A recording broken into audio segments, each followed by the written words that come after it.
Welcome back to the deep dive. Today, we are tackling what is, well, arguably the single biggest friction point in the world of digital assets. And that's the question of how do you actually spend your crypto? We've all been there. You hold these global instantaneous assets, but trying to use them for, a coffee feels like a total nightmare. So our sources today focus on one specific solution, a platform called PintoPay, which claims to bridge that exact gap. Our mission is pretty simple. We're going to unpack the blueprint for PintoPay, understand how it actually works, and give you a framework for thinking about this whole space of borderless Web3 payments. So let's jump right in.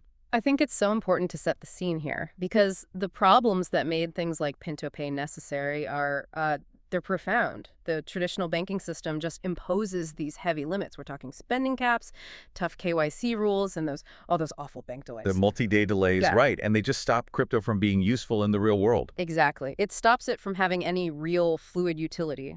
And that gets to the central promise, doesn't it? The idea you can spend your crypto as easily as fiat anywhere in the world. And this is the part we really need to dig into, often without the usual KYC or bank holdups. So this deep dive really has to explain how that's even possible and, what are the realistic expectations here. So let's start with the basics. What exactly is PintoPay? Our docs call it a neobank service, but what does that mean in practice? Right. So think of a neobank as a bank that's entirely online. PintoPay isn't just a simple exchange, it's more like an integrated financial layer. It manages the conversion from crypto to fiat instantly, right at the point of sale, using its own licensed financial infrastructure. So the user doesn't have to manually trade their Bitcoin for dollars before they, swipe their card. Exactly. It makes for fast, legal, everyday purchases anywhere. And the delivery methods are what make this so compelling, because it's not some new weird payment system. It's using rails we all know. Wait, so you're saying this Web3 platform plugs directly into Apple Pay and Google Pay? That's exactly right. The whole system is designed to look, feel, and work just like a traditional card.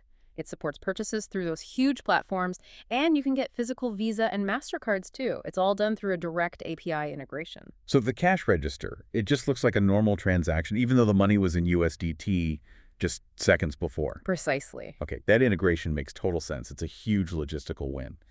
But let's get to the big marketing claim, the no KYC, no banks advantage. What does that really mean? Well, this is where we have to add some critical nuance. It means the platform lets you start using their services up to certain spending limits without going through a full traditional KYC process right away.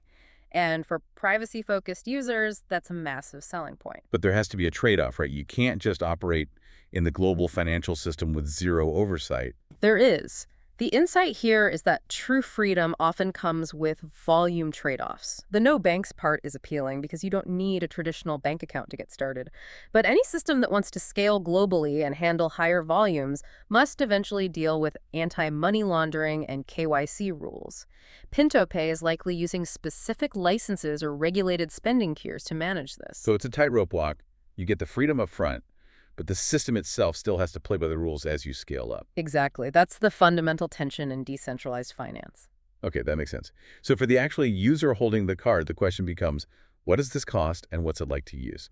Let's dive into the product features. Sure, so there are a few options. You can get a virtual card from Visa or MasterCard, or you can get a package with both a virtual and a physical card. And the sources gave us some really specific numbers on pricing, which seems designed to get people on board. Absolutely. They've made some aggressive cuts to the initial costs. If we look at their Apple Virtual Card, for example, the one-time card fee was dropped from $25 USDT all the way down to $12 USDT. And stop right there. For our listener, USDT is a stable coin pegged to the US dollar. So when we say $25 USDT, we mean roughly 25 US dollars. That's a huge cut to the upfront cost. It is. And it's not just the initial fee. The ongoing cost to load the card has also been reduced. The deposit fee was cut from 2.0% down to 1.5% for that same card. So they're lowering the barrier to entry and the cost of using it. But here's the real difference maker for me. The speed of top-ups. This is something traditional banks just can't compete with. Yes. The whole system is built for speed. The sources say you can top up these cards instantly with crypto or fiat. That instant worldwide readiness is a massive competitive advantage. A traditional cross-border wire transfer can take days and involve all kinds of fees. Right, let's put that into context. If you're trying to send money from New York to Berlin with a bank, you're looking at maybe 3 to 5 business days. It's slow, it's bureaucratic. With a platform like this, that whole scenario changes. You have crypto, you top up the card instantly, and it's ready to use in Berlin right away.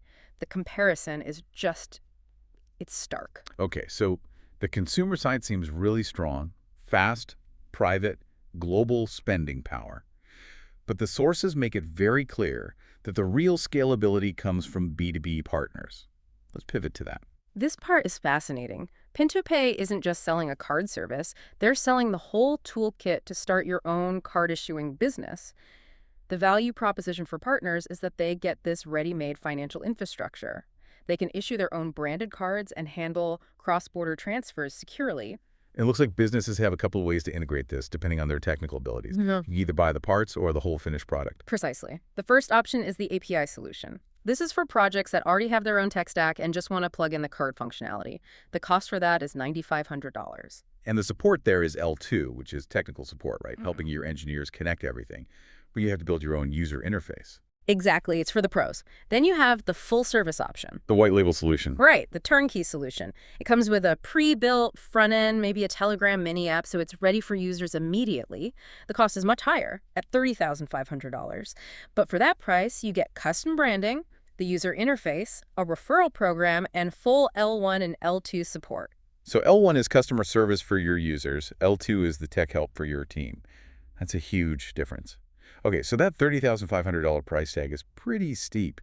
The revenue potential must be pretty compelling to justify that. It is. The forecast they provide lays out a powerful revenue model. It assumes a partner has 1,000 active users, and each one spends about $1,000 a month.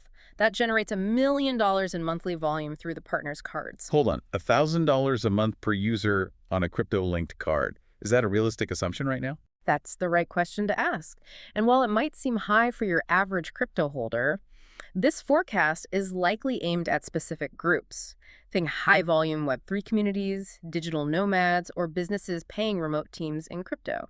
And if they hit that target, the numbers work. The partner's projected monthly income from their cut of transaction fees is between $10,000 and $20,000. I see. So that's a 1-2% commission on that $1 million volume. That shows a really clear path to getting a return on that initial investment. It does, and it shows this is really an infrastructure play for them. Okay, so let's talk scale. How many people are actually using this system today? The numbers show some serious momentum. The total user base is at 117,250. But, the really telling metrics are about engagement. The active users. Right. Monthly active users are at 38,000, and daily active users are 12,500. That's a huge chunk of the total user base that's active every day or every month. It shows the utility is real. Those are really high engagement ratios. And the B2B side is growing fast too, with over 11 new integrations a month. So they're consistently closing those big deals. Absolutely. So as we've discussed, our goal here is to give you, the listener, a framework for making decisions. We've talked about the benefit speed, lower fees, the no KYC entry point. But how do you weigh it all? And our framework always reminds us there's no single best option. It really depends on your needs. If you want privacy and speed for smaller amounts, that no KYC promise is really attractive. But we have to talk about security. The platform says it protects transactions, but we have to assume they're following best practices, cold storage for assets, strong encryption. When you compare this to a major bank, you have to think about jurisdictional backing, insurance on your funds. These are the hidden trade-offs for that speed and freedom. That's the key takeaway. You have to weigh the promises of freedom against the need for that underlying security and regulatory compliance that ensures the whole system is sustainable.